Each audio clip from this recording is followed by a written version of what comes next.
It's Wednesday, it's 11:15 and we're live in Westminster.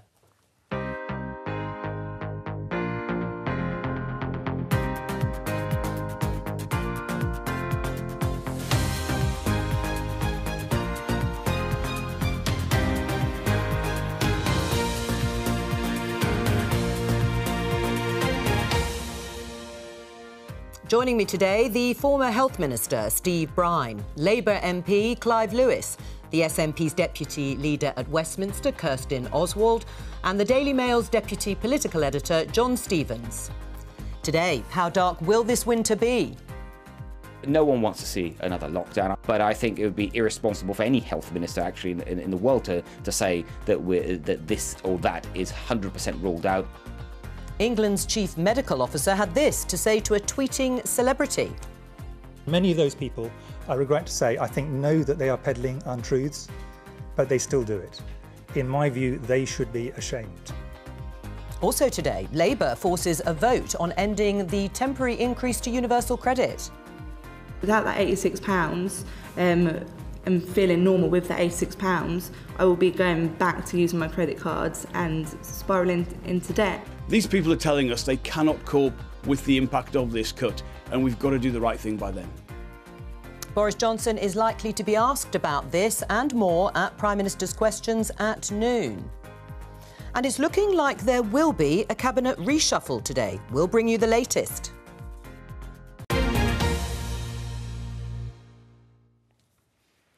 Well, let's kick off with talk of a reshuffle starting fairly soon with this from the BBC's political editor, Laura Kuenssberg. She's tweeted, having backed away from doing a reshuffle for a long time, will be fascinating to see how bold or not Johnson is willing to be today. Not likely to be anything like his first brutal day, you may remember in Number 10, when 17 ministers got the chop or packed it in. John, what are you hearing? Yeah, so everyone who I'm speaking to in Westminster now seems pretty confident there is going to be a reshuffle. We've not yet heard anything from Number 10, but you would think with the speculation getting to such a fever pitch by now, they would have come out with a denial and said this isn't going to happen. And so it looks like Boris Johnson is going to make changes to his teams. Obviously, there's only really one person knows how drastic those changes are going to be. But clearly, we know some of the targets who look like they may be moved from their jobs, people like Dominic Raab. There's question marks around Priti Patel. And obviously, among the junior ranks, there's a lot of ministers who haven't been moved up for quite a while. We might want to see Boris Johnson bringing some of the younger talent along. Right. Are you at fever pitch, Steve, with talk of reshuffle? Talking of younger talent, you mean? Yeah, well, yes, or former ministers, yeah. Well, I was down in the Churchill room, which Clive knows this morning. We had the Back British Farming event this morning, which is a bit down underneath Parliament. Signal's not great down there, so there's lots of very twitchy colleagues sort of going nearer the windows. And in the tea room this morning, lots of people checking their phones. So, yes, no doubt all ministers are twitchy, but I should be. Are you expecting a call? No, I'm not, actually, no. You're not, so you can relax? Yeah, my phone is on airport mode while I'm with you. Well, I'm glad to hear it, so we won't get a call from the Prime Minister, or rather you won't get a call from the Prime Minister during the programme. All right, well, that is speculation, but we will bring you any developments as we hear them. What we do know, following yesterday's briefing with the Prime Minister, Chris Whitty and Patrick Vallance, is the government's proposed winter plan to deal with COVID. Let's just show you a couple of the front pages. This is The Guardian. Act urgently or face up to 7,000 a day in hospital, scientists tell Prime Minister. And this is in the Mail, John's paper today. In fact, it's his byline. Surprise! It's back to panic stations. And that is the question to put to you, Steve. Is it back to panic stations? Well, not from the government, no. The Prime Minister needs to hold his nerve. I think he's absolutely right to have set out, Sajid Javid set out yesterday the plan in the House, and I said I thought it was a largely sensible plan. Of course it is. You have to have a plan B. If we didn't have a plan B, the opposition would rightly be saying, where's the plan B? But, you know, here we go again with these sort of dodgy dossiers, with modelling. You know, remember when Professor Ferguson had to apologise because he said there'd be 70,000 deaths in the third wave, 100,000 people, you know, infections a day? We're back to modelling. I tend to look at the facts as to what's actually happening on the ground in hospitals trials now, with cases now, and we look at the ONS figures on Monday, which show 90+% of those who are in hospital getting sick and dying from this are among the unvaccinated. We need to believe in our vaccines. I believe the Prime Minister does, and he said so this week. We now need to put that into action. Right, so let's just show everybody the graph, or certainly one of the graphs that you were talking about. You called a dodgy dossier, the modelling. Hospital admissions, 8-week scenarios. You can see here very clearly, referring to what The Guardian was saying, up to 7,000 hospitalisations a day. Now, if you see there on the left, it's got the R value, the sort of reproductive value of the virus spreading. Even at 1.5, I think it's hovering between 0.9 and 1 at the moment. You can see in the blue in the middle, it is topping 6,000. If it gets to 2.0 R value, then it's off the scale. What do you make of that, Steve? Yeah, if it got to 3.0... But modelling's done for a reason, isn't it? Yeah, but modelling has been consistently wrong throughout this. All I'm saying is, look at the real-life data from the ONS on Monday, which showed about who is getting sick from this. Do we believe in our vaccines? Do we believe in our booster programme? Yes, we do, and absolutely yes, we should. I think the public want to learn to live with COVID. The public understand this is an endemic disease that will be with us forevermore, and the public are in a good place with that, and the politicians are too. Having a plan B is only sensible, Joe. Are we back to panic stations? No, well, I think for a lot of people it's been panic stations consistently, and it's constantly panic stations. I think the key thing here is that the vaccine is only part of the solution. And if you look at countries in the Far East in particular that have dealt with viral outbreaks for a lot longer than we have in a meaningful way, they have really got their test, track and trace established and sorted, their quarantine mechanism. So, for example, if a town or a city or a village or somewhere comes out with an outbreak, it can be shut down, and they have those processes in place. We don't have that yet, and I think we have to acknowledge that the vaccine is only part of the solution. Look at what's happened in Israel. It went from being in first place in terms of fighting COVID to now 33rd.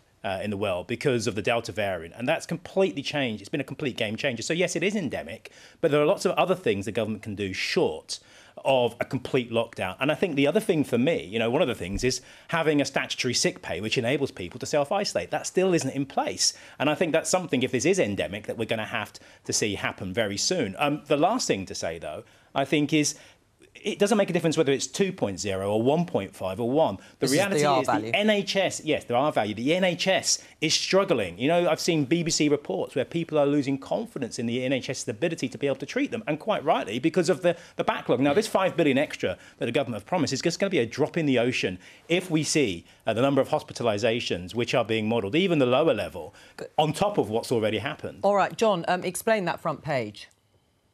Yeah, so yesterday you could see the tensions on both sides for Boris Johnson. Obviously, you've got the Tory backbenchers on one side, people like Steve, who are very reluctant to have more measures. But then you've got the others like the scientists, Professor Chris Whitty and Sir Patrick Vallance. And yesterday at that press conference, you heard Vallance say that we need to go hard and we know to go quickly. And that almost felt like it was as much a message to Boris Johnson as to the public who are watching the press conference. And one of the benefits of being back in the room for these number 10 events is you can see the expressions on people's faces when they may not necessarily be on camera.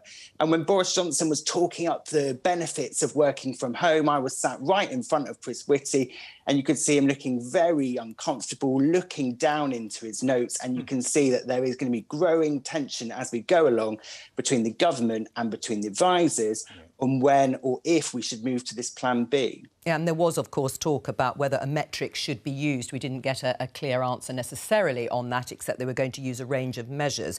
Kirsten, I'm just going to show our viewers and our guests here in the studio the front page of Metro Scotland. It says COVID triple boost with Nicola Sturgeon there on the front page. Over 50s to get third dose. 12 to 15-year-olds offered a jab from Monday, and cases down 12% in a week. But there had been a spike in cases when schools went back, they go back earlier, than children here in England. But Sajid Javid, the Health Secretary, when asked to rule out another lockdown, couldn't do so, and nor can the SNP government, can they? I don't think that anyone should think or should pretend that they can predict the future. We need to... I would really differ from Steve here. We do need to look at things like modelling. We need to make sure that we do take the best of scientific advice that's available. But of course, all of that is speculation to some extent, informed speculation, of course, and that's the best kind in this scenario. But no one can see exactly what's ahead. But what we can do is to make some very sensible, I think, predictions and put in place mitigations that will mean that it's far less likely that we would need to see some kind of very restrictive measure like that. And, in Scotland, we have had a different approach to that. So working from home when you can is still the way forward in Scotland. We're still absolutely using face coverings in Scotland. I think that the vaccine certification approach is the right one. And I have to say, as the mum of someone who fits into that 12 to 15 age bracket, I'm reassured also by that move. So we need to make sure that we keep on putting into place all of the sensible mitigations and explaining to the population why that's the case. Because, of course, none of us want to be in this situation. Nobody wants to be doing these things. But it's important so that we can keep as many people life as normal life as we can. OK, the line to you or from you, Kirsten, isn't absolutely perfect. We might try and work on that, but we can hear you, and we did hear pretty well everything you said there. We're going to move on, but just very briefly, should Plan B be in place now in England? That means mandating mask wearing in certain circumstances and working from home guidance. No. I mean, look, go hard, go early is what Patrick Vallance said. Yeah, but here's the thing, right? What I'm not clear here is, what is the strategy? Because do you remember when it was about protecting the vulnerable? It now seems to be about cases. And, I think we have many zero COVID proponents of the New Zealand school in this country who are advising our government, and government needs to hold its nerve. We are not about eliminating COVID and having zero cases. I mean, that's gone, hasn't it, Clive? No, it hasn't. Well, I don't think it has with Clive and some on his benches. No, it hasn't. And I think there's a reason here, because I think there are, and there's no disrespect meant here, but it's the truth. I think there are a number of Conservative backbenchers and Conservative frontbenchers who believe that the economy is more important than people's lives. That's the reality. No, it is. And I think you see the economy as the main driver for every single decision you make, when actually there is a more holistic approach to this, which is that people are the economy. And I think ultimately putting people first, Boris Johnson has a choice now, go big or go home. Right. Is Steve one of those? Is Steve one of those? I think he probably is. Total insulting nonsense. You know what? People's health is more than just about COVID. Look at all the other health harms, physical and mental, that come about from restrictions on people's lives. The government's job is to take a balanced approach, looking at the health and wealth of the entire country, not just the number of COVID cases. And frankly, I hope our debate this morning can rise to a higher level than we just see. And that's true, isn't it? It is more than just COVID cases. It is the health of the cancer. There's a complexity here. Of course, there's a backlog now of people who need treatment for cancer. There's a mental health pandemic, but it's going to go on longer, the longer we have a government that dithers and gets things wrong and doesn't take decisive action early when it's advised. Except it's still going on in countries like New Zealand, even though they have taken at a far lower rate. And look at our death rates compared to them. Look at the amount of people who are now struggling with long COVID, who have died. We're going to talk about Labour's opposition debate because it is about the removal of the £20 a week increase to universal credit proposed by the government. Clive, you know from the beginning the government was clear that this was a temporary increase, this £20 a week increase to universal credit during the pandemic. You're saying you'll reinstate it. Why? Because people need it. And look, the reality is universal credit isn't fit for purpose, and it's already seen, hundreds of thousands, if not more, people in poverty, many of them working, who are on universal credit, in part because of the economic system that we have, where we have an endemic low-paid economy. So, ultimately, this is a political choice, not an economic choice. If you can find £37 billion for the shareholders of Serco, you can find £6 billion for some of the poorest and most vulnerable people in our society. It's as simple as that. And this government is making a political, not an economic choice. Steve? So let's be clear, today's opposition day is politics, it's show, it doesn't change the law, it doesn't change policy. I'll be in there today, I'll be listening very carefully to what the Secretary of State has to say. I think it's important we get that right. You're absolutely right, Jo. This was a temporary uplift in universal credit. The clue is in the question. We said that we would help the poorest families. We spent £400 billion of my constituents and Clive's constituents' money, including a £9 billion injection into welfare during this pandemic. At the end of the day, there is a choice, yes, whether we continue it or otherwise. But if we continue it, I, as a member of the governing party, have to decide. That's going to cost about between £6 and £9 billion a year. Look at the argument that we're having at the moment around raising the money that we're raising for the health Coffey, can I say, Therese Coffey, I think the Work and against. Pension Secretary said it was about £5 billion a year, just on her figure. Just come back on that 400 billion figure. Let's be really honest here.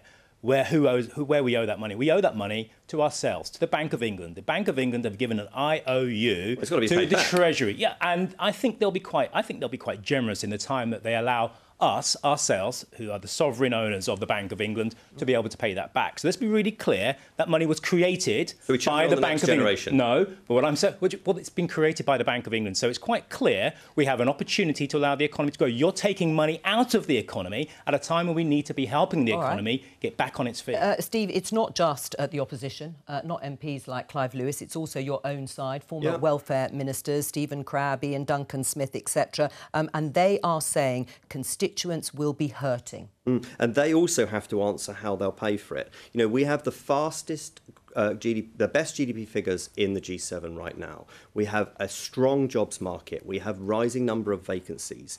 I think the answer is not just to continue with the UC uplift forever. It is to continue with that dynamic jobs market and help people into work off universal credit. And I'm not denying at all that 40% of people on UC are already in work. And I think, and I'll be completely honest with you, I'm not a member of the government, as I know at the moment. I think there is a gap there between those people who are we're trying to help into work and those people who are in work. I think there is a gap there, and I want to hear from the Secretary of State about that today. John and Kirsten, I'm just going to show everybody this story in The Sun, where it says record vacancies, record 1 million job vacancies being advertised as business booms back after COVID. I know the SNP, Kirsten, think this increase should be made permanent too, but there are many jobs that still need to be filled, I should say. Don't the government have a point? Well, I think Steve just said it there himself. Kirsten, I'm going to interrupt you. I'm so sorry. Your line now is very difficult to hear. I will come back to you. John, is the government using sort of contrasting economic news, like I've just given here, in terms of the number of vacancies, as partly as cover for what they are going to do with universal credit increase? Yeah, and I mean, a lot of people, I think it's about 40% of people who are on universal credit are actually in work. So it's kind of a false dichotomy they're setting out here, that it's a choice between welfare and work. But as you say, Rishi Sunak is being very firm on this at the moment. I think that has discouraged a lot of Tory rebels from potentially coming out and being very vocal about this. I know we've had people like the former DWP secretaries, but it has been quite limited on the back benches. I think what the Tories will be concerned about, though, is over the next few weeks, and we've got still a few weeks to go before this comes into effect, this issue could take off in the same way that free school meals and the Marcus Rashford issue took off, and then you'll start to hear people on low incomes who are struggling to make things match, and they are talking about how this is the wrong time of the year. You know, they've just paid for school uniforms, fuel bills are going up, they've got Christmas on the horizon. I think it probably looks likely the Tory government will stick with this, that they won't U-turn, but I think we could be in for a couple of difficult weeks for them. Right, and this, of course, won't help today's news. In the BBC News story, UK inflation, you will know that it's jumped to 3.2%. The target for the Bank of England is 2%. Price rises see record jump as food costs soar in August. Is this really the right time? Tell me when there would be a good time to reduce a £20 uplift in universal credit. Well, I mean, Clive's response is never, question. Of course, it would be never. I mean, I'm sure Labour would like to see a £40 increase per week in universal credit. That would then cost £10 billion a year. Well, you know, so yes, UK inflation, I saw that figure as well. But also, we also have rising wages. We have a rise in the national living wage. So there is more money in the system, which some were concerned about what that leads to with inflation. But I did make the point about the 40% in work. Yeah, do you accept that? You know, the number of job vacancies, I mean, they're at a record high. Wages are increasing at the moment. There is a different picture economically too. There is a different picture economically. It's changing. But, you know, look, Barry Gardner's private members bill in October on fire and rehire, we have, is coming through. You know, there's been an absolute, massive surge in terms of employers trying to use the crisis to take an advantage over workers to try and establish lower pay terms and conditions. So yes, there are more jobs, but what we're seeing post-Brexit is what we were warned about, which is that the economy that we are moving towards is an economy where more and more people are in low-paid, insecure, except you've just accepted that wages have grown. No, I haven't accepted that wages have grown. What I have said, but what I am saying is that there are an increasing number of jobs, and there will be an increasing number of jobs where terms and conditions and pay, real terms pay, has not gone up. Now we know real terms pay hasn't gone up for about 10 years in terms of real terms. But you accept that there has been a relatively recent rise in wages in many sectors because of I think you'll find that the base went down on inflation during the pandemic. So now that it's gone up, I'm just telling you what the economists will tell you. So now it's gone up. And so wages are a part of that. All right. Just before I go, because we've got Kirsten back, and I'm just going to try in 1 second, Kirsten. In terms of the permanence of the £20 increase in universal credit, would you want it paid for, Clive, by a tax rise or increased borrowing? Clive? Sorry. I'll go to Kirsten in a minute. You were looking very keenly there at Kirsten. But actually, before I go to her, I was just going to ask you, in terms of that permanent increase in the £20 a week for universal credit, would you want it paid for by a tax rise or increased borrowing? Well, I'm not on the front bench Treasury team, but I know that if there is an excess of wealth in our economy from people who have done very well during the pandemic and were doing very well before. The money is there. We can afford to do what we need to do when it comes to ensuring that we have a far more just and equitable economic system. At the moment, taking £20 from the poorest and most vulnerable after an international pandemic strikes me as being deeply callous. Right, Kirsten, let's go back to the question I asked you, which is about the record number of job vacancies. Does that make a difference to the calculation? Kirsten? No, just before I drop, I hope you can hear me now, Jo. Before I dropped off there, I heard Steve accept that 40% of claimants are in work. So I think that we have to think really clearly through this process. There is a need for this £20 a week uplift. What the UK government... Oh, Kirsten, I'm really sorry. We just don't seem to be having a constant line. Try once more. Keep going. At the same time as... at the same time as they're doing this, we know that furlough is disappearing. We're moving into the winter period with all of the challenges that brings. This UK government has no interest in a fair recovery from COVID. That's very clear from this. Their priorities are absolutely wrong here. They have choices to make. This choice is really ill-advised, and it will harm people all over my constituency, all over Scotland and all over the UK. They know that, and they're still going down this road. And I think that is a really shocking decision by the UK government, and one that I would be very keen to see the reverse. Right. Just before we move on, Steve, I mean, Therese Coffey slightly clumsily expressed that people just have to work a bit more, but it's not as simple as that, is it? Working an extra couple of hours to get the extra money because of the way universal credit is tapered in that sense. Do you think that was regrettable by her?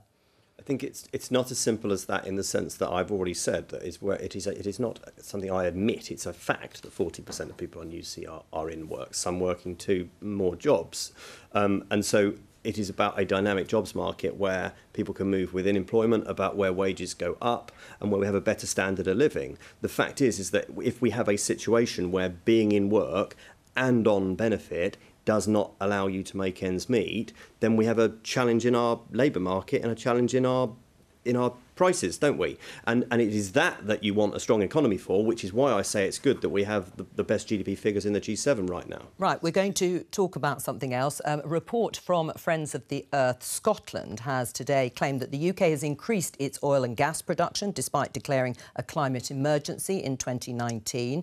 And today, the Tories in Scotland are bringing forward a vote on future oil and gas projects, including the Cambo oil field in Shetland, or off Shetland, which is thought to contain 800 million barrels of oil. This is the Press and Journal. Their headline says First Minister Nicola Sturgeon told to pick a side as Tories force vote on oil and gas. Kirsten, Nicola Sturgeon has asked and called on the Prime Minister, Boris Johnson, to reassess this particular project, but she hasn't at any point called for it to be scrapped. Why not? She has called for him to reassess it, and I think that's assessed, but not the right scrapped. thing to do.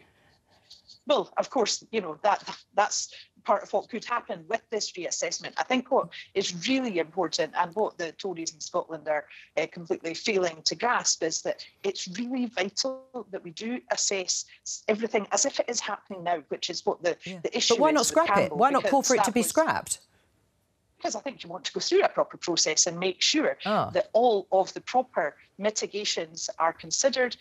You know, are they actually going to have the desired effect? That's really the key question in all of this, because what we have to do is to get to a place where we can have that proper transition, that just transition. And you know, in Scotland, that's a particularly pressing issue, but it actually affects the whole world. And you know, to see this kind of motion put down, you know, without that consideration around the edges of the environmental considerations that need to take place, without looking in detail at how we make sure that the transition is effective, the Scottish Government put significant funding into that, and I really welcome that. You know, it really does matter that we do the proper and thorough job of transitioning from where we are now to a much more sustainable situation. And, you know, I do welcome the Scottish Government's approach to making sure that that is absolutely a priority. Clive, is that good enough for you? Look, it's incompatible to start looking and drilling for new oil when we need to be reducing the amount of carbon and greenhouse gases that go into the atmosphere in this country by at least 10% a year. So that means a reduction in the amount of oil that's coming out of the ground and other fossil fuels. There's a real choice here between life and death. It's an existential threat that confronts us. If you talk to most of the people in the oil and gas industry in the latest research, 4 out of 5 are keen and open on new, well-paid jobs elsewhere. So it is the job of government to ensure that we have a just transition. And I find it incredulous that on the eve of COP26, Conservatives who are hosting this conference are sending a torpedo into those talks, these critical talks, by saying that we want to pull out yet more oil and gas from the ground when we need to be reducing the amount of carbon greenhouse gas we put in. And I think we can now see that the delay is the new denial when it comes to the climate crisis. And this government, I'm afraid to say, the Conservatives in Scotland, let's see what happens here. Boris Johnson has said he backs it. This, I'm afraid, it's not even greenwash. It's a death warrant for the planet, and I think that's the way I see it. Steve? I mean, it's a long way from Winchester. I thought the SNP ran Scotland, but forgive me. I know the IPCC have said that there should be no new oil and gas, but I think this had a licence 20 years ago, so I think this is a long-running issue. I don't think it's a great look, to be honest, on the eve of COP26, but I don't think you can make decisions just in that context. I don't think it looks fantastic at all, but I suppose that you do have to think of the energy mix and the balance, and whether, you know, if you're going to then import this oil and gas, then is it done domestically with our standards and our environmental regulations, as opposed to something you import from overseas? But, you know, I'm not going to defend this. I don't think it looks fantastic at all, and I think it slightly weakens our hand as we go into those international negotiations. Right, and Steve thinks you're the government, well, you are, of course, the government in Scotland, Kirsten, the SNP, and more leadership. Cancel it if they want. You know, we're delighted that the SNP is the government in Scotland, and you know, and I think grateful as well, considering some of the comments that Steve just made. I think that Steve is not understanding properly the different powers which the Scottish government does and does not have, regrettably. Obviously, we would certainly like to change that, but I think that the other thing that does bear a little bit of examination is the UK government's approach to climate, and I think that the recent discussions in terms of trade deals and the fact that they're willing to throw climate targets onto the bonfire as they rush to secure trade deals after this Brexit that Scotland also didn't vote for. It really doesn't bode well. COP26 is a really important opportunity for us to have mature and sensible discussions that are going to lead to actions that will improve the situation in terms of the climate emergency. And we all need to be doing that. Okay, Kirsten. So I think I do understand this very clearly. So you are the government in Scotland, and you want to be an independent country, 100% in charge of Scotland. So make the call. What are you going to do about this? Let's play the game. Nicola Sturgeon is not just the First Minister; she's the Prime Minister of Scotland now. What are you going to do about Cambo Oilfield? Well, wouldn't that be marvellous, Steve? No, what are you going to do? Tell us what the call is, because the government is to choose. What's the call? Well. Are you done? So I think if if that was my call, then, you know, I suspect I'd make a different call to the ones that Boris Johnson and your government make. No. What's Nicola's call? What's she going to do? Of course, the thing is that Scotland, I look forward to that discussion very soon, because I think that this kind of dialogue and that kind of attitude is one of the reasons that people are more and more inclined that we do need to be able to make all of these decisions ourselves. These are the reasons. These are the questions you have to answer. Need to be able to do that. If you want to run a I think this is problematic for the SNP, because so much of the oil and gas industry is part and parcel in the pipeline for their, you know, aspirations for independence. And I understand 100,000 jobs. I understand the difficulty of that. And obviously, but I think what they also have to understand is they won't be able to sit on the fence on this one. Yeah. I think, you know, the Green New Deal Rising, Stop Cambo, the Stop Cambo campaign, Extinction Rebellion, they will be on their case to get clarity on and their this. Green colleagues. Indeed. And they're in government with them. So, you know, there will need to be clarity on this.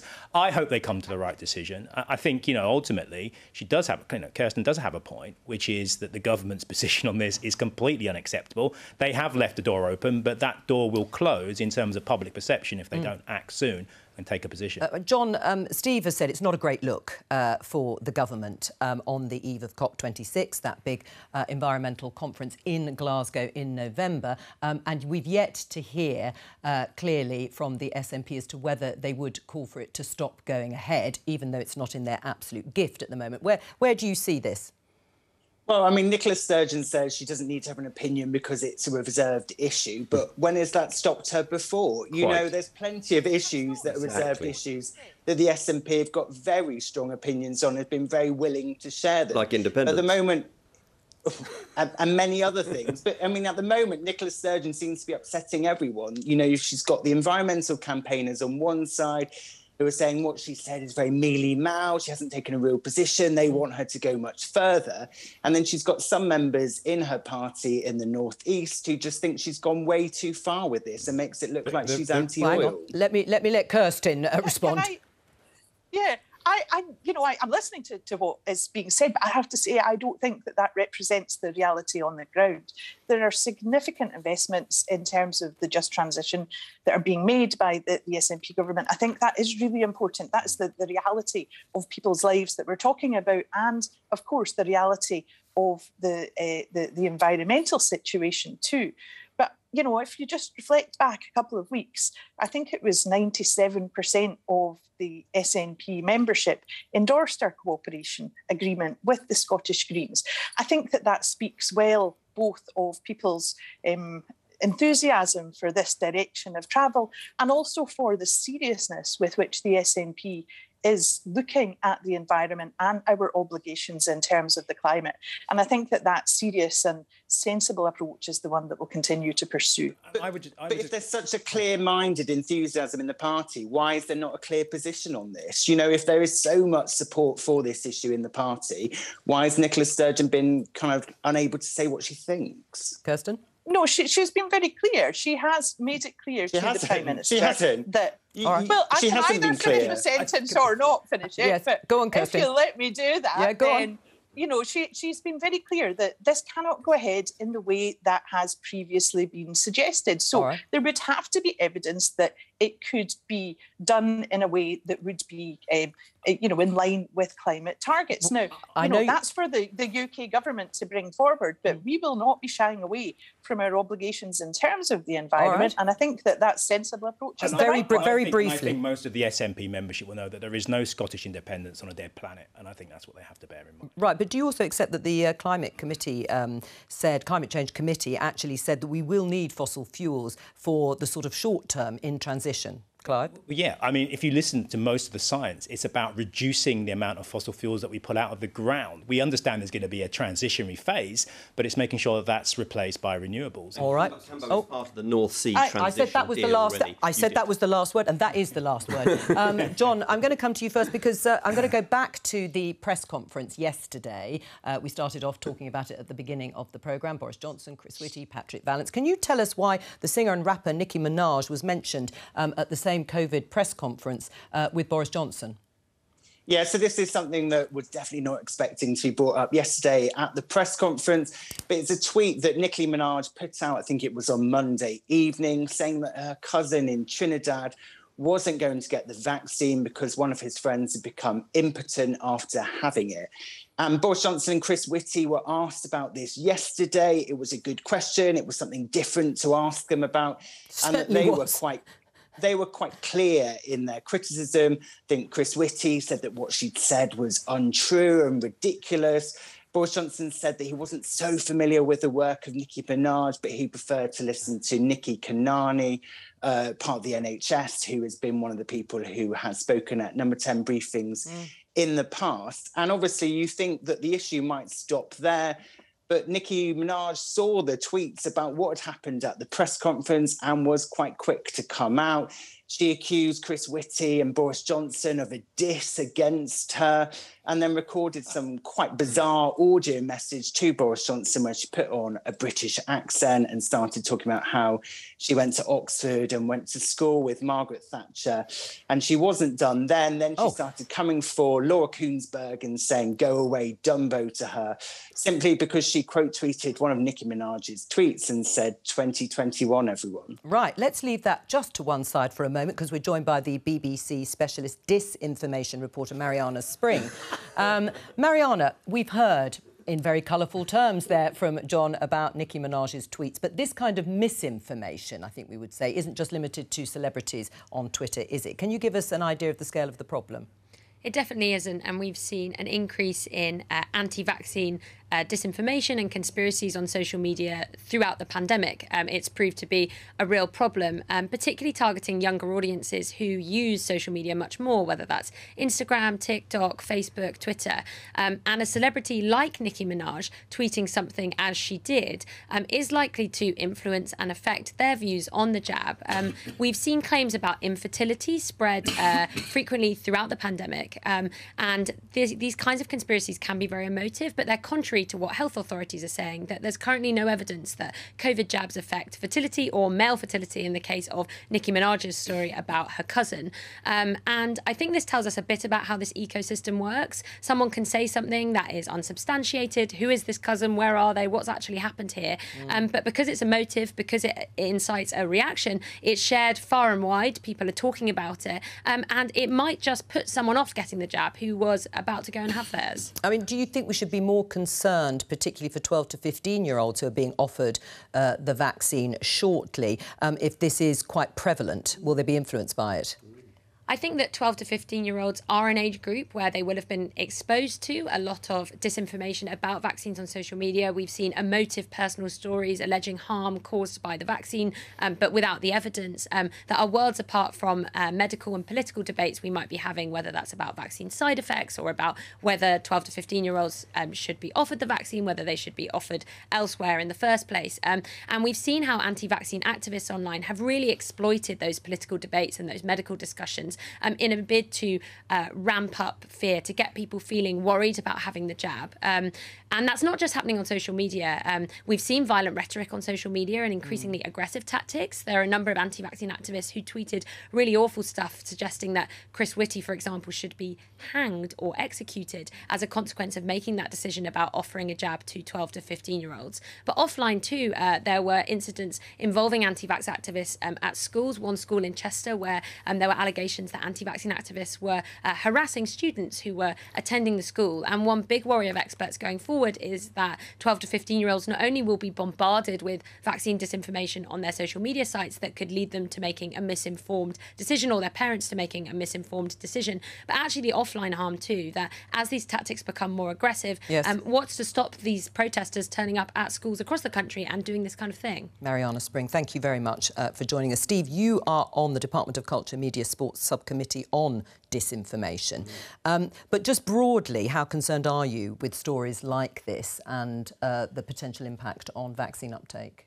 Exactly what you said. I'm concerned about stories like this. So let's go back to the start of the programme when we were talking about the winter plan, about the threats going forward. This is not about people who've been vaccinated. This is about people who haven't been vaccinated. So the challenge, first line of defence, is to get them vaccinated. Anything that then disincentivises that is not helpful. I too am not particularly familiar with the work of Nicki Minaj and a friend of her cousin who's apparently impotent and also swollen boys. Yes, yep, thank you. I think we've had quite enough of Nicki Minaj. So the point being is that I'm actually quite surprised that Chris chose to mention this at the press conference, because she's in every newspaper today. Loads of people now will have accessed her tweet. I don't think it's really helpful. We don't have too much to say about the world of Nicki Minaj, and it's probably best if she stays out of politics. Can I just put something specific, though, to you, Clive? There is one thing about people who are anti-vaccination, but there is genuine concern from some parents about whether 12 to 15-year-olds should be vaccinated, their 12 to 15-year-olds should be vaccinated, because we know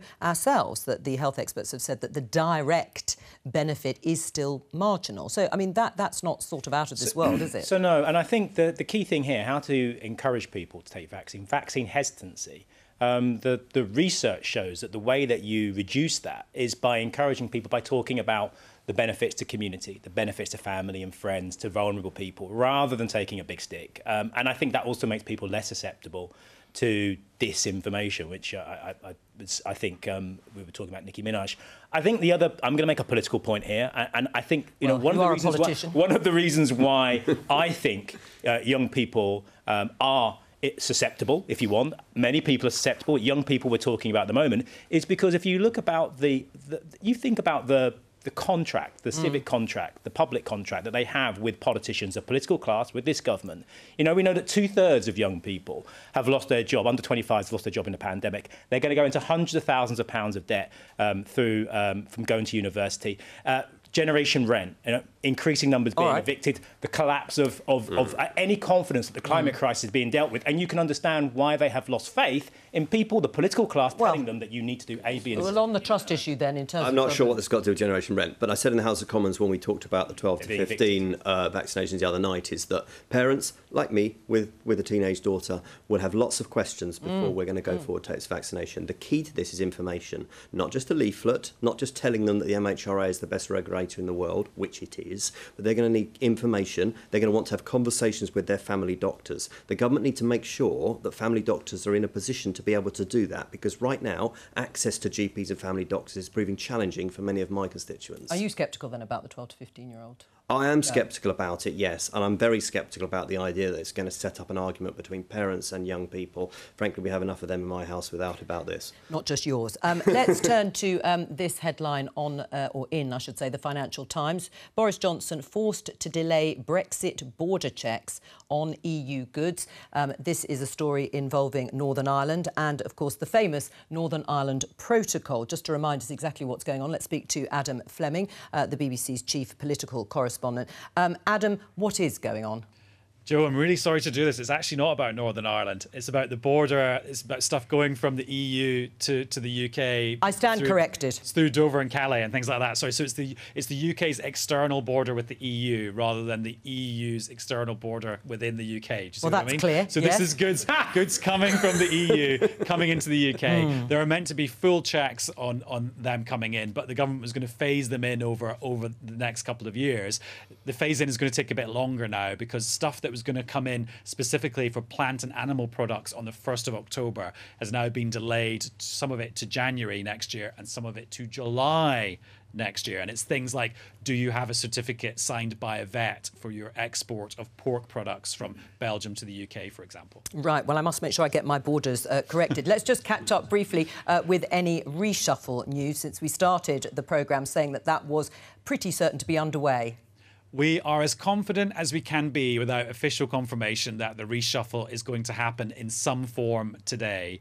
And if it follows previous patterns, the Prime Minister will do the sackings in his office in the House of Commons, where he will be after Prime Minister's questions. And the hirings will be done in Downing Street. And that saves the sacked people having to do the walk of shame.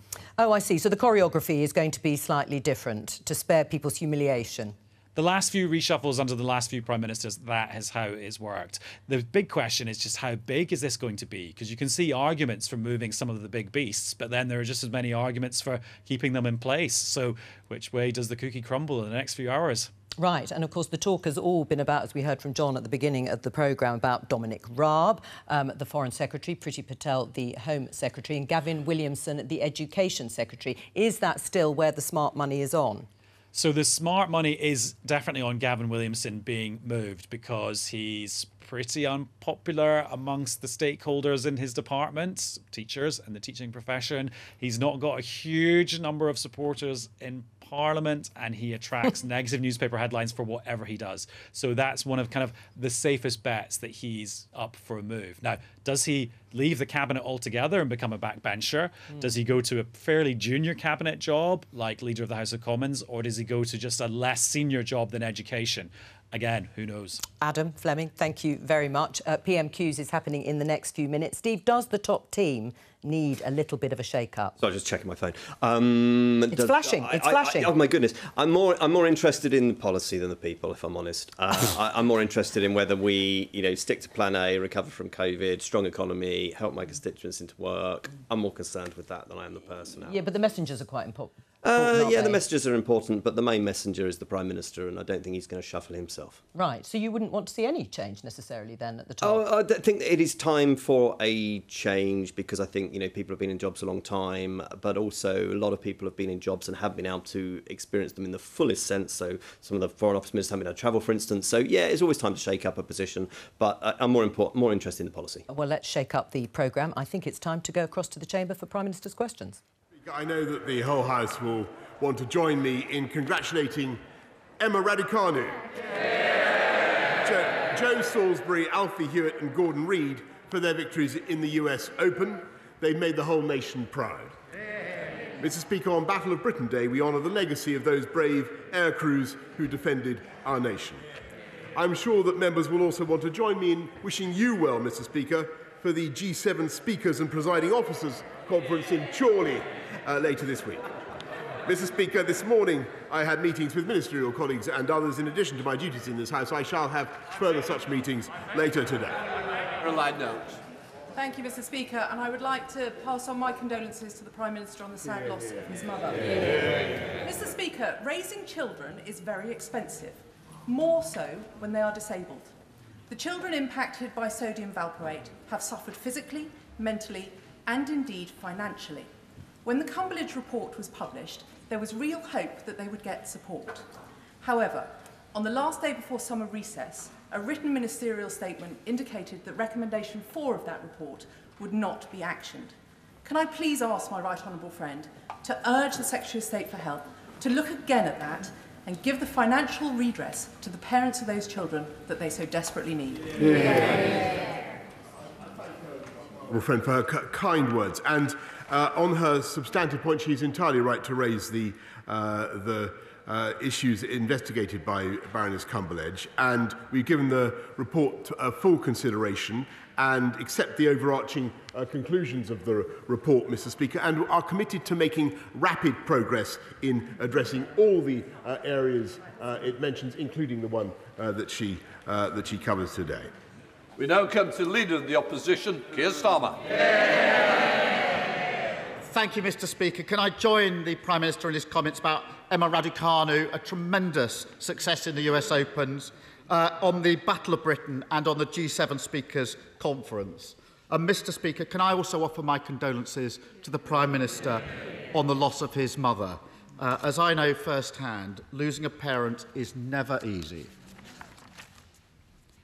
Mr. Speaker, how many extra hours a week would a single parent working full-time on the minimum wage have to work to get back the £20 a week the Prime Minister plans to take away from them in his universal credit cuts? Mr. Speaker, first of all, I think it's. I thank the right honourable for his kind words. But on his substantive point about universal credit, Mr. Speaker, it is absurd because the Labour Party. I'll give you a statistic, Mr. Speaker. every single recipient of universal credit would lose their benefits under Labour because they want to abolish universal credit, Mr. Speaker. And I think that this House and this party should be, this government should be very proud of what we're doing and continue to do to support the low paid. And it was another Conservative institution, the living wage, Mr. Speaker, that increased the incomes of families on the living wage by £4,000 a head, Mr. Speaker. What they want to do, Mr. Speaker, is keep this country in lockdown, keep this country in furlough without moving forward at all. Here's Starmer. Mr. Speaker, the Prime Minister didn't answer the question. The Work and Pension Secretary seems to think it's an extra 2 hours a week. So let me make it even easier for the Prime Minister. Is the correct answer higher or lower than that? Mr. Speaker, what I can tell the right honourable gentleman is that under this government, for the first time in decades, wages are rising, Mr. Speaker. Wages across the board are rising, and they're 4.1% up on where they were before the pandemic. In fact, I'm very pleased. Of course, what they want to do is to continue to take money in taxation and put it into benefits. We don't think that's the right way, Mr. Speaker. We want to encourage high wages and high skills, Mr. Speaker.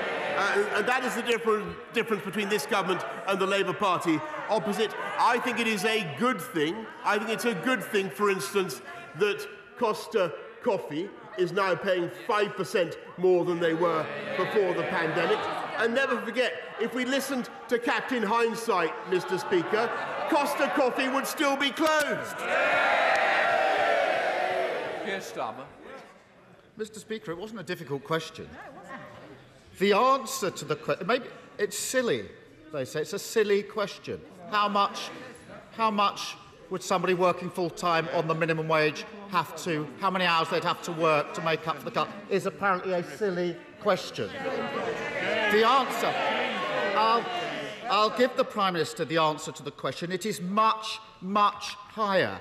A single parent could be a constituent working on the minimum wage, already working full-time, would need to work over 9 hours a week on top of their full-time job just to get the money back that the Prime Minister is taking away from them. Prime Minister, they are already working full-time. They've got kids. How on earth does the Prime Minister think they're going to find the time to work an extra 9 hours? In truth, Mr. Speaker, an extra day every week. How, Prime Minister? Mr. Speaker, I tell you what we're doing to support people on low incomes, not only with the living wage, but 30 hours of free childcare, freezing petrol duty, Mr. Speaker, extending the cost of heating allowance for 780,000 people across this country. But even more important than that, Mr. Speaker, for the low-paid, what we're doing is seeing encouraging measures to see their wages rise. We're investing in their skills, Mr. Speaker. We're investing in work coaches, Mr. Speaker. And there's a dividing line now between this government and the opposition. We want a high-wage, high-skill economy with controlled immigration, Mr. Speaker. And what they want is low wages, low skills, and uncontrolled immigration. That's what they stand for. Let's test that right now. We've had 3 questions and the Prime Minister hasn't answered one of them. And it's obvious why. The truth is that these low-paid workers can't work longer hours to get back the money the Prime Minister is cutting from them. He knows it. They know it. Millions of working families will be hit hard, very hard, by the Prime Minister's universal credit cut. And the reason, Prime Minister, is this. Why would they have to work an extra 9 hours, a full day every week, to get that £20 back? It's because of his broken tax system. He's just said how good it is. So let's test it. After his national insurance rise, for every extra pound that these workers earn, his government will take more than 75 pence from them. That's why they have to work for 9 hours one day. Why is the Prime Minister He's just said how he's going to raise wages, what he's going to do. That's the situation. Why is the Prime Minister making a bad situation worse for working people by hammering them with a cut to universal credit and a tax rise? Mr. Speaker, actually what we've done with our local housing alliance is increase by £600 the amount of money to be available to exactly the type of person that he mentions. But he attacks the plan, Mr. Speaker. He attacks our plan to fix the backlogs in the NHS that we announced last week. And I have to say, I thought it was utterly incredible that the party of Nye Bevan should have come to this House last Wednesday and voted against measures that would fix the NHS, Mr. Party. And Mr. Speaker, it's quite clear that this is now the party of the NHS. They simply do not have a plan, Mr. Speaker. They don't have a plan for universal credit. They want to abolish it, and they don't have a plan to fix the NHS or social care, Mr. Speaker. Keir Starmer. Mr. Speaker, an unfair tax rise which won't fix social care and won't clear the NHS backlog is not a plan, Prime Minister. And the Prime Minister pretends. He pretends he's no alternative but to hammer working people with tax rises and universal credit cuts. But that's not true. His approach means that a working single parent who's a qualified nurse would lose £1,143. A supermarket worker could lose £1,093. A teaching assistant could lose £1,081. But at the same time, the Prime Minister wasted billions on crony contracts, cut taxes for people buying second homes, and handed out super tax deduction for the biggest companies. That's not taking, Mr. Speaker, that's not taking difficult decisions, that's making political choices. So why is the Prime Minister choosing to take a tax system that's already loaded against working people and making it even more unfair? Mr. Speaker, it is absolutely ridiculous that he should attack the government over salaries for nurses when we put them up by 3%, Mr. Speaker, on top of the 12.8% rise that we introduced, when we're hiring 50,000 more nurses, Mr. Speaker, and when we're just putting another £36 billion into the NHS and social care on top of the £33 billion that this government invested when we came into office. Mr. Speaker, 1 in 10 of the people in this country is now on an NHS waiting list. They know that the NHS backlog needs to be fixed. They know that this government has a plan, and they know that Labour has got absolutely nothing to say. Keir Starmer. I just wonder what the millions of people facing a £1,000 cut on low wages will think of that. This country's success is built by working people, but the tax system is loaded against them. The Prime Minister may not understand the pressures facing families across the country, but we do. And the reality is this: taxes on working people up, national insurance up, council tax up, energy bills, food prices, burdens on families up, up, up. The Prime Minister, Mr. Speaker, needs to get real and understand the terrible impact of his decisions on working people across this country. Mr. Speaker, this afternoon he has the chance to change course, to vote with Labour to cancel a cut to universal credit, and then to stop clobbering working people with unfair tax rises. Will he do so? Well, Mr. Speaker, let me tell. I think you see the panto season has come early. So let me tell him. Growth. Which country? Order. If it is, it's certainly behind you, Prime Minister. Well, let me ask you, Mr. Speaker, since you're a man of great restraint and taste and judgment, which country has the fastest growth in the G7? Where is employment up, Mr. Speaker? Where are job vacancies at the highest level? Up, Mr. Speaker. As for wages, Mr. Speaker, they are up. Higher than they were before the pandemic. I've listened to the right honourable gentleman very carefully over the last fortnight. I'm told that he has a 14,000-word essay in gestation, Mr. Speaker. I don't know why he can't produce it right away. I mean, why does the world have to wait for the thoughts of Chairman Keir? Having listened to what he's had to say, his non-existent plan for benefits, for universal credit, his non-existent plan for health and social care, I can compress those 14,000 words to 4, Mr. Speaker. Vote Labour, wait longer. That's what he stands for, Mr. Speaker. Our plan for jobs is working, Mr. Speaker. Our plan for COVID is working. Hey, come on, Cheryl. The Minister needs to count the number of words. Come on, Cheryl. Thank you, Mr. Speaker. Mr. Speaker, be it farm workers or lorry drivers, my employers are saying they want more staff. What more can the Prime Minister do to increase the training and mobility of job seekers to help them into the jobs they need? I thank my honourable friend, and she's absolutely right to point out to the problem of lorry driver shortages, which is affecting the whole world, from Europe to North America. What we're doing immediately is, of course, working to get out more licences. We're taking advantage of a post-Brexit freedom, I can tell the House, so that all the young thrusters on these benches here with a post-97 driver's licence can now drive a vehicle with a trailer as well. Everybody can drive a vehicle with a trailer as well. But what we're also seeing, Mr. Speaker, after a long period of stagnation in wages for those in the road haulage industry, we're also seeing an increase, a long overdue increase in wages. And that, Mr. Speaker, is part of the same phenomenon that this government is introducing and they are opposing.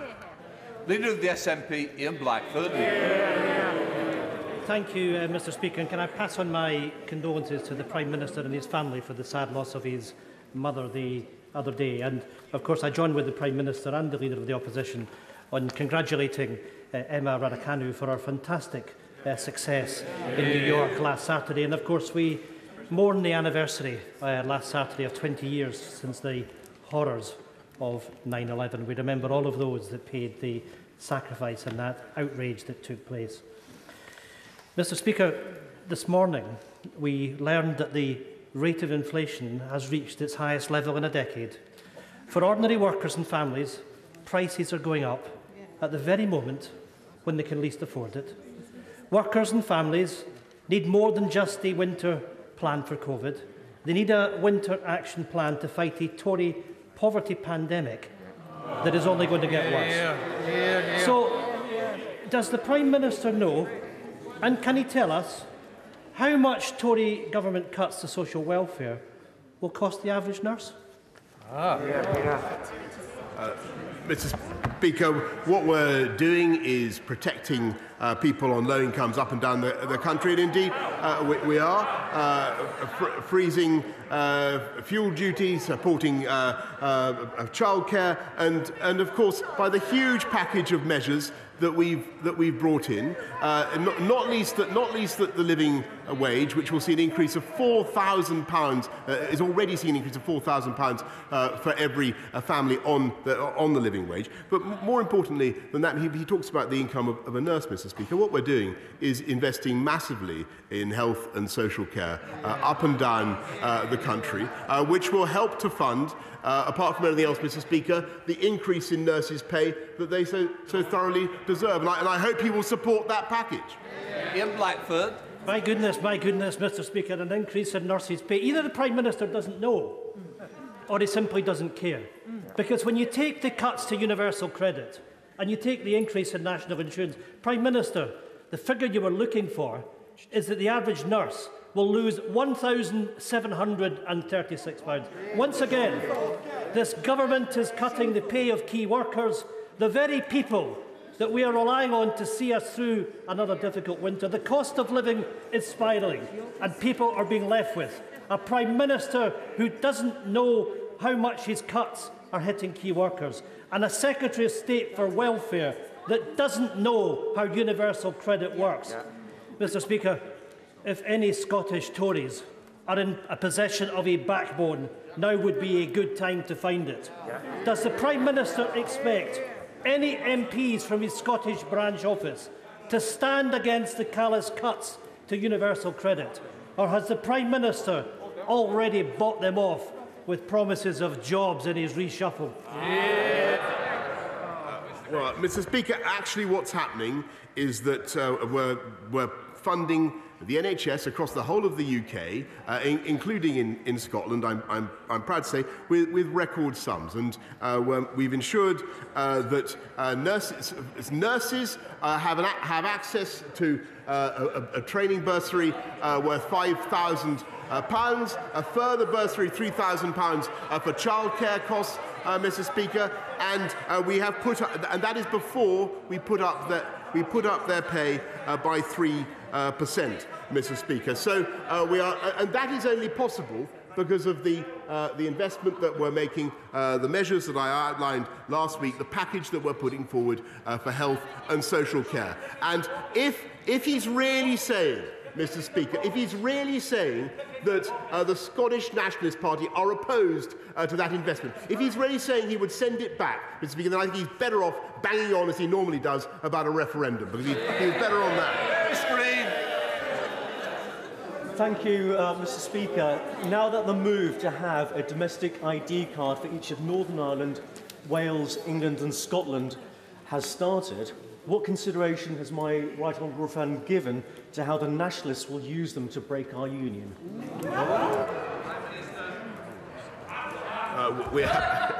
I'm very grateful to the vigilance of my honourable friend about the matter of ID cards. I can tell him that we have absolutely no plans to bring them in, but I will watch them very carefully, Mr. Speaker.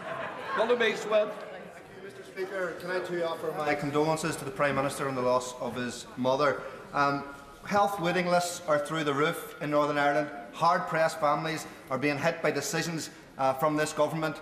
But the DUP has been hit by a bad opinion poll, so they're threatening to bring down the very institutions of the Good Friday Agreement. Will this Prime Minister commit today to fast-tracking the legislation going through this House, agreed at NDNA, to stop the institutions coming down if one political party has a petulant strop? I thank the honourable gentleman. I agree with him. It's very important that the institutions of Northern Ireland should be robust and that they should continue. But I also think that a responsible government has to address the issues of the protocol, the lopsidedness, and the way the way in which the EU has chosen to interpret them, and that I do not believe satisfies the Belfast Good Friday Agreement, and that's what we're going to do. Christian Wakeford. Thank you, Mr. Speaker. Can I start by also expressing my condolences to the Prime Minister? Mr. Speaker, as the Prime Minister knows, yesterday I led a Westminster Hall debate about the British fur trade and the import of dead animal products from abroad. I know my right honourable friend cares deeply about animal welfare. Will he please join me in denouncing the horrible, cruel and unnecessary slaughter of an average of 1 million animals every year just for their skin?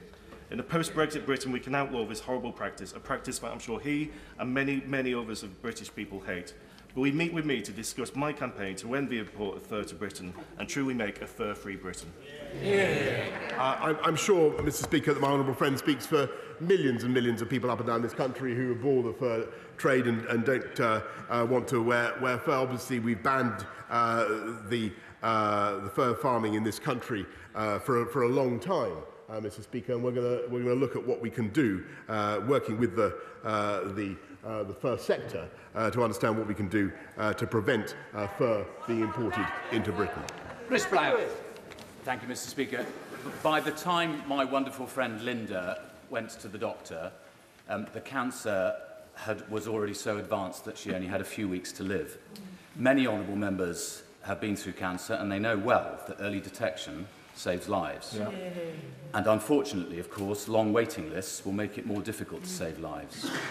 The real problem we have is we have a massive shortage in the number of thousands, in the number of pathologists and radiologists to catch the cancers in the first place, and a massive shortage of oncologists and dermatologists to do the treatment.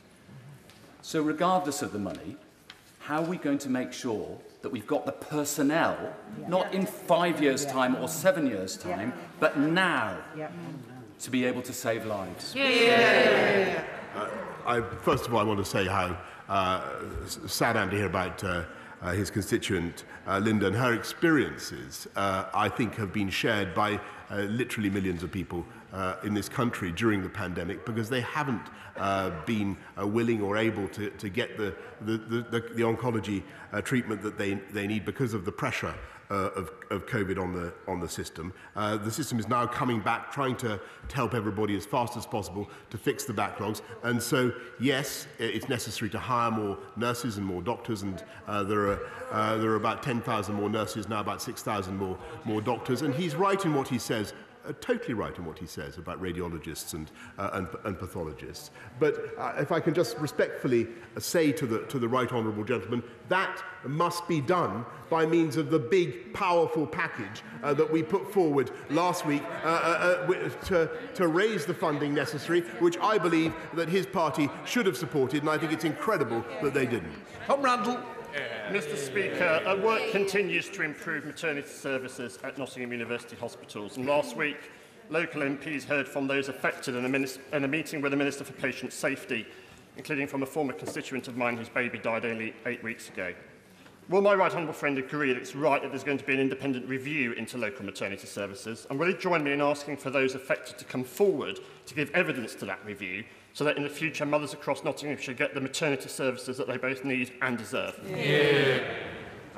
Yes, I thank my honourable friend for raising this matter. I know that he's campaigned on this. The review is going ahead. We will look at what to do once it has been completed. But in the meantime, Nottingham University's hospitals are going to be supported through the National Maternity Safety Support Programme. Olivia Blake. Mr. Speaker, across the country there are children who haven't gone back to school because their schools say they can't meet their needs. Do the continued delays to the government's SEND review mean that the government has abandoned these children, and will the Prime Minister listen to the concerns of parents and young people and make sure their voices are heard in this review? I'm very grateful to her. She's raising a very important point. But when this government came in, a key part of the £14 billion extra that we put into education was to invest in special educational needs, to allow local areas to build more SEND schools where they were necessary, and putting in another £780 million in extra SEND education for our kids. If there's a particular shortfall in a particular school, particular area that she wishes to raise, then please write to me about it. Sir Roger Gale. Mr. Speaker, I know that my right honourable friend wants to see the United Kingdom growing more crops. We're not going to blaze a trail to self-sufficiency by building over our finest agricultural land. That's got to stop now. On this back British Farming Day, we're at harvest time. But Mr. Speaker, all is not safely gathered in.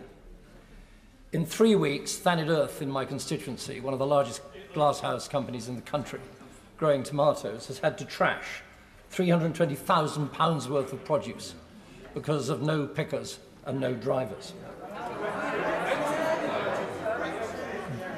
Because of a lack of labour force, the crops are rotting in the fields and on our trees. Mr. Speaker, will my right honourable friend seek to introduce immediately a COVID recovery visa so that this year's crops are not lost? I thank my right honourable friend, and he's absolutely right in what he says about the importance of buying British and eating British. Our food is the best in the world. He's right also to address the problems in the supply chain that we're currently seeing, but we are taking steps. And of course, this has been a problem for a long time. But what we have is the seasonal agricultural workers scheme, which we will use to ensure that British farms get the labour that they need, Mr. Speaker. Thank you, Mr. Speaker. May I add my condolences to the Prime Minister and his family. Mr. Speaker, does the Prime Minister believe that burning fossil fuels will not be a source of energy in the UK in the future? Yes, Mr. Speaker, and just since 2012, when I think I was Mayor of London, we have cut. We've cut CO2. We've cut our dependence. We've cut CO2 massively. But we've cut our dependence on coal from, I think, 40% to less than 1%. How about that, Mr. Speaker? To Neil Hudson. You, Mr. Speaker. Ullswater Community College, led superbly by head teacher Stephen Gilby, is a fantastic school in Penrith with 1,500 pupils, over 200 staff and a 600 square mile catchment area. The school is in desperate need of redevelopment to keep the site fit for purpose. In partnership with Myerscough College, the school is providing a lifeline for land-based education in Cumbria after the sad closure of Newtonrigg College in July. As a great opportunity for the government to level up rural areas, will the Prime Minister join me in supporting the proposed rebuild of Ullswater Community College? Yes, Mr. Speaker. I thank my honourable friend, who's a great campaigner for the people of Penrith and the border.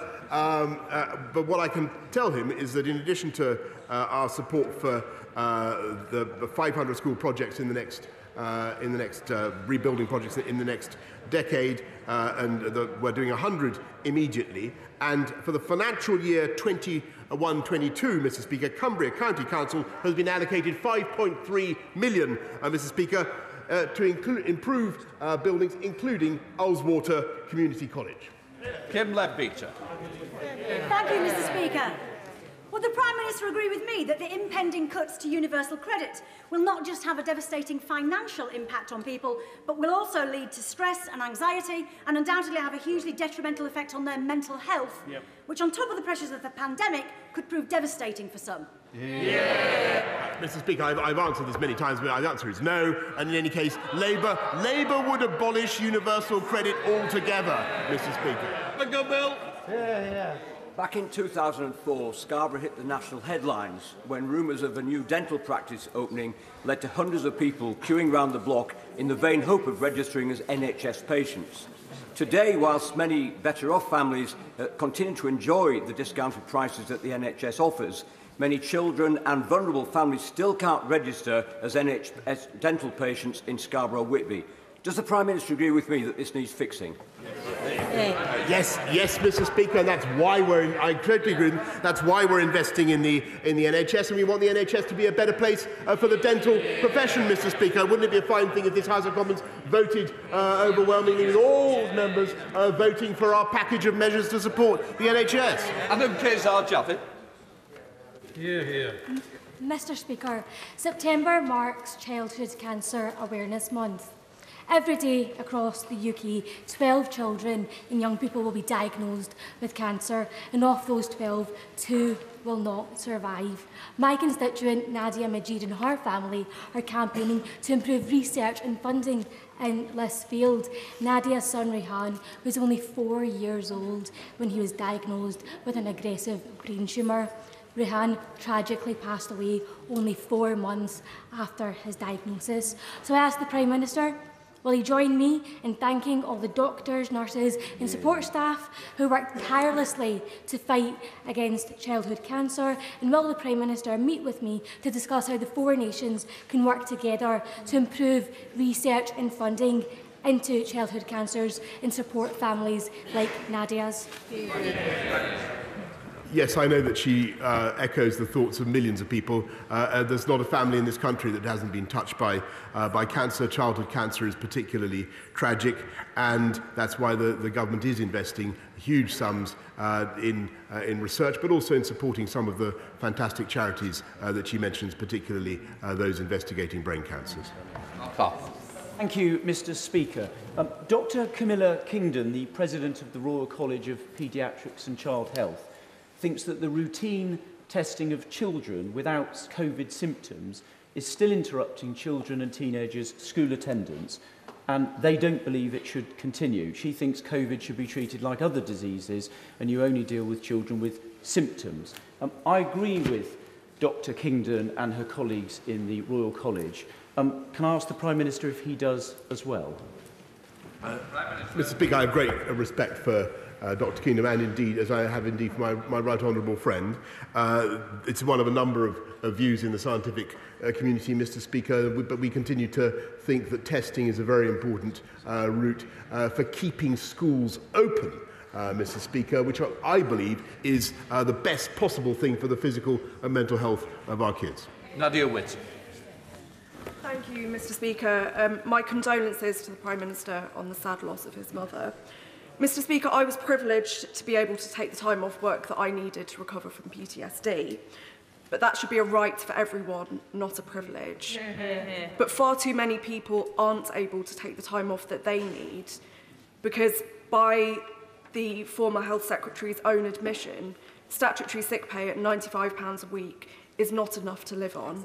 So a simple question, yes or no, will the Prime Minister today commit to full sick pay at a real living wage, not the government's current age-restricted minimum wage? Well, Mr. Speaker, what we have done, as the whole House will know, is make sure that everybody who gets COVID-related statutory sick pay gets it on day one. But we've also ensured that most people in this country, when they fall sick or when they need to recover, as the Honourable Lady has, do receive considerably more than statutory sick pay. Bob Blackman. Thank you, Mr. Speaker. As a Queen's Scout, I'm always keen to encourage young people to get into the most successful youth organisation in the world.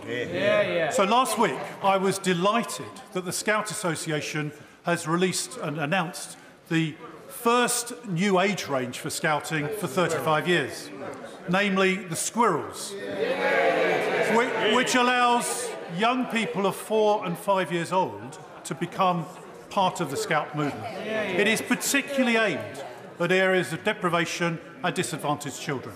So will my right honourable friend agree with me that we should congratulate the Scout Association, thank the volunteers who give up their time to enable young people to do so, and encourage young people to get involved in a safe environment for adventure and new challenges?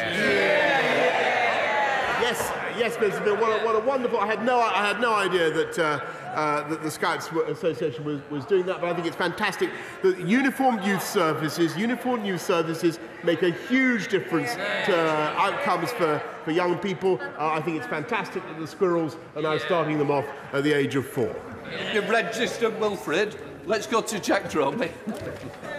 Mr. Speaker, for over half a century, the GKN factory in Erdington has produced high-quality parts for the automotive industry. Now, following the hostile takeover by Melrose, the company has announced its intention to close the factory, sack 519 workers, and export jobs and production to continental Europe. Now, Prime Minister, there's been some welcome engagement with ministers around this issue. But does the Prime Minister agree with me that in one of the poorest parts of Britain, if the levelling up agenda means anything, this factory cannot close? If support for British manufacturing means anything, this factory cannot close. And does the Prime Minister therefore agree with me that it would be a betrayal of the British national interest were this great historic factory to become history? Mr. Speaker, I know that my right honourable friend, the Business Secretary, is working with GKN to do whatever we can. But I can also tell them I believe the future for the UK automotive sector is incredibly bright. And that is because this, to get to the question from the Honourable Lady from the Liberal Democrats, this is the government that took the historic step ahead of every other European country to move towards electric vehicles by 2030. And we want this country to be in the lead. We're making sure that we get the investment in the UK that will drive new technology and drive growth and drive high-wage, high-skilled jobs in this country. Dr. Kieran Mullen. Thank you, Mr. Speaker. Prime Minister, at a time where our economy desperately needs investment, right now we are missing out on hundreds of millions of pounds of private capital flowing into the geothermal sector across Europe because the UK does not offer a competitive long-term tariff. Geothermal will help us heat homes, create jobs and level up the UK. I know we haven't yet found time to meet to discuss this, but can the Prime Minister find time in his diary in coming weeks so we can discuss this issue so we don't miss out on further investment?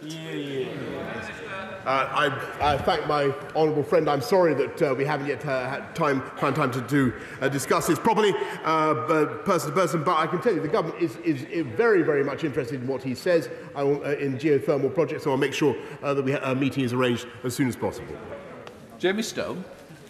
Speaker, I am sure that the Prime Minister will be as pleased as I am that this week the Scottish Land Court has given the green light, the final green light, to establishing a space launch facility in Sutherland. This is something that's great for the UK, and it's time to bury party political differences. On behalf of the delighted crofters of the community of Melness, I extend a warm invitation to the Prime Minister to come to the first launch. He will be given a delicious Highland tea, including some homemade scones. Well, Mr. Speaker, I can't thank the honourable gentleman for his kind invitation. I look forward to taking it up.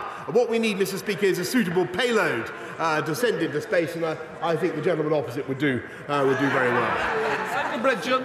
Thank you, Mr. Speaker. On Monday, it was a pleasure to meet with the Prime Minister and the Chancellor of the Exchequer in Leicester as they discussed a zero-carbon future with British Gas. Does my right honourable friend agree with me that the development in neighbouring Derby of modular nuclear reactors also can play a major part in this zero-carbon future? What steps is the government taking to facilitate the rollout of this technology to the UK and the world, especially this week, Mr. Speaker, which is Nuclear Week, perhaps in more ways than one? Mr. Speaker, I thank my honourable friend. We have already working with Rolls-Royce. We gave £20 million seed money to the Rolls-Royce-led consortium when this government first came in to help them to develop their SMR design. But, Mr. Speaker, as I think I said to my old friend the other day, we want to see that company coming forward with a fully worked out plan, a fully worked out business case that we can all get behind. Barry Gardner. The Prime Minister has set out today that he wanted a high-skill, high-wage economy. He has also been on the record as saying that the tactic of fire and rehire is unacceptable. Surely the best way of ensuring that we have a high-wage economy is to work with the private members' bill to make sure that we do end that tactic of fire and rehire. Mr. Speaker, the most vivid example of fire and rehire is that conducted by the Labour Party. If I recall, the leader of the Labour Party himself fired his deputy leader and then rehired her as Shadow Chancellor of the Duchy of Lancaster, Mr. Speaker, and Shadow Secretary of State for the Future of Work. Mr. Speaker, the future of work under Labour is low wages, low skills, driven by uncontrolled immigration. The people of this country have had enough of that. What they want to see is high wages, high skills, controlled immigration, and that's what this government is committed to deliver. Chair of the Agriculture, Neil Parish. Thank you very much, Mr. Speaker. Will my right honourable friend come out of Prime Minister's questions there? I know it hasn't quite finished, but we'll end on that sort of rousing reception to the issue raised by the Labour MP, fire and rehire. Barry Gardner talked about, and the Prime Minister responded. More of that in just a moment. But first of all, let me introduce our guest for this part of the programme.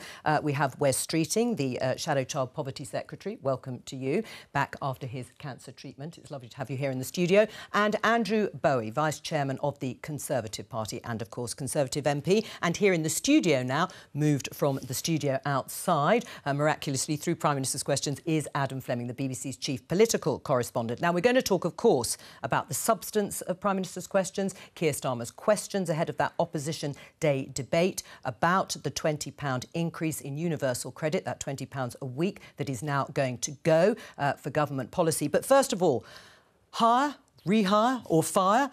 Let's talk about the Cabinet reshuffle, because we've had it confirmed during Prime Minister's questions, Adam. The Prime Minister will today conduct a reshuffle to put in place a strong and united team to build back better from the pandemic. Perhaps before I ask you to give us any of your intelligence, Andrew, are you expecting a call?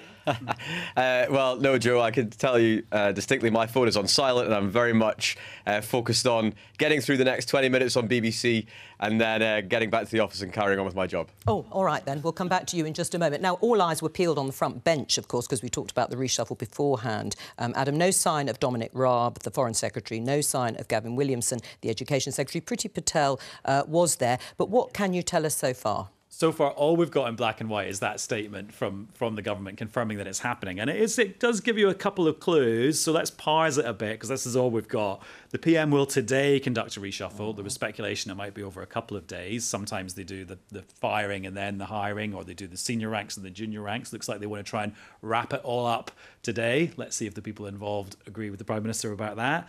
And then there's just the stuff about the tone, about we have to redouble our efforts to deliver on the people's priorities. We only redouble your efforts if your initial efforts weren't quite enough.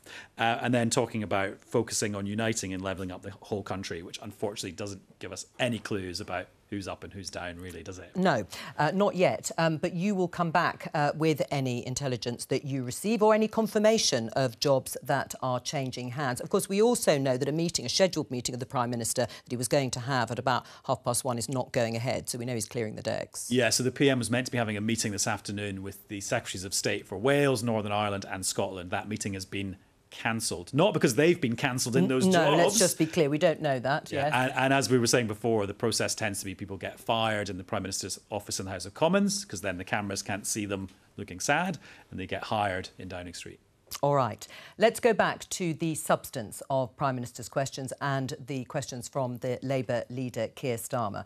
Andrew, the UK inflation rate, which we discussed earlier, is at 3.2% in the year to August. That's the biggest increase since records began in 1997.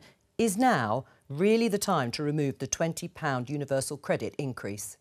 Yeah, obviously, the government keeps a weather eye on inflation and everything else, and we completely understand there will be a lot of people out there worried about the removal of the £20 uplift, but that's why we're investing so much in terms of job coaches. We're increasing the national living wage, we've increased fuel allowance, we're extending free childcare, and ultimately, what we want to do is increase high-paid jobs in this country. And it's fantastic to see so many companies increasing the wages that they're offering their workers. And that's ultimately how we ensure that the people of this country have the money that they need to get on. Because we are not going to solve this by government intervention alone. We're going to solve this by working with business to create the high-wage, high-skilled economy that I think we all want to see. Right. Is that reassuring, Wes? No, it's not. Look, there are people in a matter of weeks who are among the lowest paid workers in our country who are going to lose £20 a week in universal credit.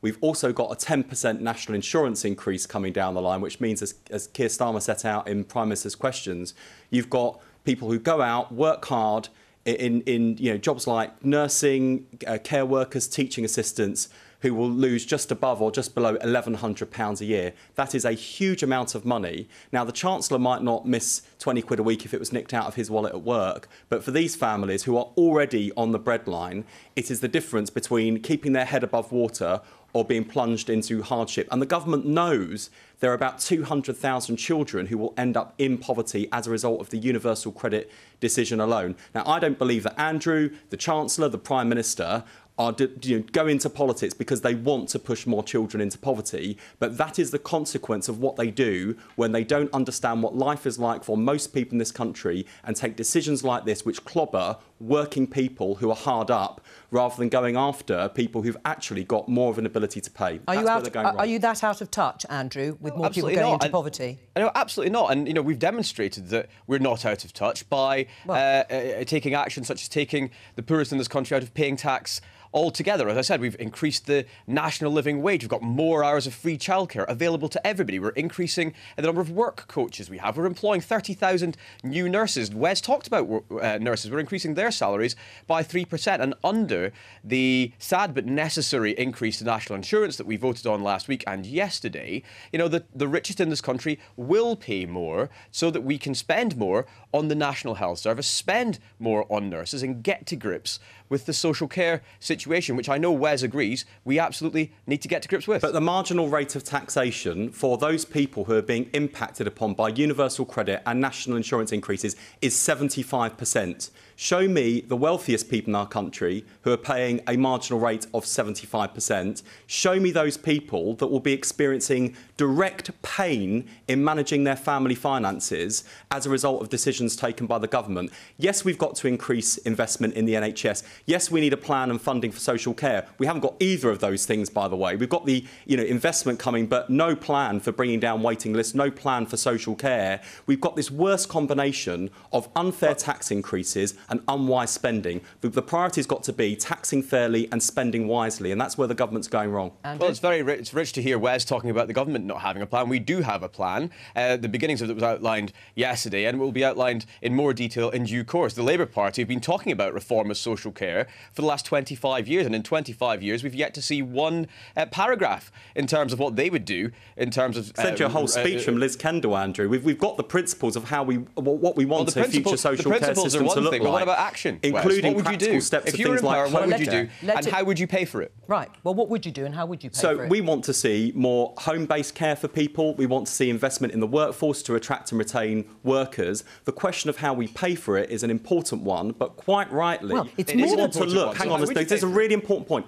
We want to make sure that when it comes to the next election, our tax and spending policies add up and also are fair. And you do that by looking at the burden of taxation across the board. So we're not interested in saying we're going to slap this tax up this week and then in a few weeks we'll make a decision about a different tax. That's where the Chancellor's gone wrong. But you do admit that at this point, as Her Majesty's loyal opposition, you do not have an alternative for a plan that you've criticised the government for coming forward with, whether it is on the NHS pandemic recovery or a social care reform. Those tax increases you do not have an alternative for, and you don't have an alternative for universal credit. No, I don't accept that. Two things. One, we have a clear vision and direction for social care, which Liz Kendall set out months ago. Vision is one thing, but not how to pay for it. Secondly, Jo, this is a really important point. We've got to set out together our tax and spending plans to make sure you don't end up in the position the Chancellor's in, where 1 week he makes a decision about universal credit, weeks later he makes a decision about national insurance, and the working poor get clobbered. You've got to look at tax and spending in the broad to make sure that you are taxing fairly and spending wisely, and that's where the Chancellor's going I'll come wrong. back to that in a moment. But first of all, Andrew, on this question of actually being out of touch, it isn't just the opposition, as you well know, when it comes to this £20 increase a week that's now going to go. The former Work and Pensions Secretary or Minister, Stephen Crabb, told the BBC that the 4-year benefit freeze under the Conservatives, which ended in 2019, was a contributing factor to the rise of in-work poverty. And he would know. And he fears that this cut to universal credit will have exactly the same effect. Do you accept it will hurt people in work? Look, we absolutely understand that people across the country will be worried about the removal of the temporary uplift. And that's why we're taking action in so many other spheres. But that's going to take support time. People in work. Well, yes, it will take time. But what we have to remember is that this uplift was temporary, and we are offsetting that by increasing the number of hours of free childcare, as I said earlier, doing so much more to help those who are in work and are struggling right now. Because all of us who are constituency MPs knows that those people are out there and need our help. And that's why we're working with business to make sure that they start to pay the fair wages that are needed to help these people to get on and to support their families. But you're not going to vote to help them today, and it's not going to help them at the end of the month when their universal credit's being cut. It's not going to help them in April when the national insurance goes up by 10%. Let's not pull the wool over the eyes of the ears here. There is no vote on whether or not to raise the universal credit payment today. It's an opposition day where you're expressing your opinion. So we're not voting to cut or to raise universal credit today. Your voters might want to know where you stand on that. We're taking action to address the problems in the country. We recognise there are many people out there who are struggling, but this uplift was temporary, and that's why we're taking action in so many other spheres, such as, you know, the fuel allowance, the extra hours of childcare, and so many others. Where's the lack of a plan or how you would pay for what you want, which is to make that £20 a week increase permanent? Would you bring in a tax rise or would you increase borrowing? We want to reform the entire universal credit system to end some of the active work disincentives that are built into the system. And also to make sure that people who can't work because they've got long-term medical conditions or disabilities, to make sure that they have dignity and a good quality of life. But you cannot say how you would pay for what I presume, then, from what you said, would be a fairer system and would cost more. Well, two things. One, I think Keir Starmer's been very clear that in terms of fair taxation, we need to look at different forms of taxing wealth. That's one thing. Secondly, our party... Wealth taxes. So take us through those wealth taxes, because your colleague Clive Lewis was on the programme just a little bit earlier. What would those wealth taxes look like? Because that would be part of a plan. So two things. One, you know, there are a whole range of ways in which people are earning money without going to work through things like dividends, share incomes, property. Those areas have not been taxed efficiently. But the second thing, and you'll be hearing more about this at our conference in just a few weeks' time. We've got to a position... Are you going to say at that conference exactly how you would pay for a whole new system of universal credit? We've got to a position, remarkably, under a Conservative government that claims to be a party of low taxation, where we've got record levels of post-war taxation that's disproportionately falling on working people, really high levels of spending. So what we're interested in, and what we're in the market for, is taxing more fairly and spending more wisely, and to make sure that we're not wasting billions of pounds on dodgy government contracts to mates, loads of money on PPE that's been wasted, let's focus on the tax. Things like poverty Let's focus on the tax and spend, because many people will be watching this and thinking, well, the Labour Party is voting and has voted against a tax rise that is actually going to fund the NHS. I struggle to believe that anyone in this country would believe that the Labour Party is against more investment for the NHS. What they will hear very clearly is that we are not going to vote for measures that clobber the working poor. That's the difference between the Labour Party and the Conservative Party. We're on the side of hard-working people. They're on the side of people just getting away. Everyone says they're on the side of hard-working people. Who's on the side of not hard-working people? Adam. I was going to ask Andrew a question, and it's about Therese Coffey's comments on BBC Breakfast this week that people losing their £20 a week universal credit would only have to do 2 extra hours a week. Do you think she made a mistake? Does she just not understand the system that she presides over? Has she been in touch with you to explain what her thinking was when she said that? Yeah, look, I mean, Therese Coffey is very much over the detail of universal credit and how her department works, and she obviously misspoke. She misspoke? So we completely... but she very much is over the detail of how universal credit works. In fact, I think universal credit has demonstrated its worth by coping with the over 1 million extra claimants that had to go onto the system due to our lockdown to deal with the global pandemic in March 2020. If ever a circumstance proved that universal credit was working, it was the extraordinary circumstances that we found ourselves in last year. Therese Coffey has been an excellent Secretary of State for Work and Pensions, and under her, you know, in-work pay is increasing, the number of hours of free childcare is increasing, the fuel allowance is increasing, and people know that we are on their side when it comes to taking the tough decisions, because we are not afraid to take the tough decisions, unlike the Labour Party, who talk a good game but simply cannot back up any of their rhetoric with any of the action that would even take if they got close to government. And that brings us back to the reshuffle, because put yourself in the mind of Boris Johnson, a potentially scary thing to do. Therese Coffey, great reviews for her handling of the pandemic, millions of people going on to universal credit and the system holding up. Then she makes one mistake on the breakfast sofa this week, in the week of a reshuffle. So then the Prime Minister has to make a calculation. Do you take into account the good work done at the start of the pandemic or the headlines? And I also wonder, you could apply that to lots of other ministers as well. If he fires Dominic Raab, everyone will say Boris Johnson has fired the Foreign Secretary because he thinks he mucked up over Afghanistan. If the Boris Johnson doesn't think that Dominic Raab mucked up over Afghanistan, well, then you'd choose to keep him, wouldn't you? Well, indeed. And actually, just to briefly return to Therese Coffey, do you think that did demonstrate, though, Andrew, in the minds of voters, that she's out of touch? Because she couldn't, as the Work and Pensions Secretary, say how many hours you would actually have to work in order to make up for that £20 loss to universal credit a week. No, absolutely not. Look, these have been extraordinarily challenging times for so many people in government, not least those brilliant ministers and officials in the Department for Work and Pensions. I think we can forgive a Secretary of State under so much pressure due to the incredible circumstances that she finds herself in, misspeaking in one interview on 1 week in what has otherwise been a stellar performance since the beginning of this crisis. Right. We have done more than any government to support those in work, and we will continue to do so.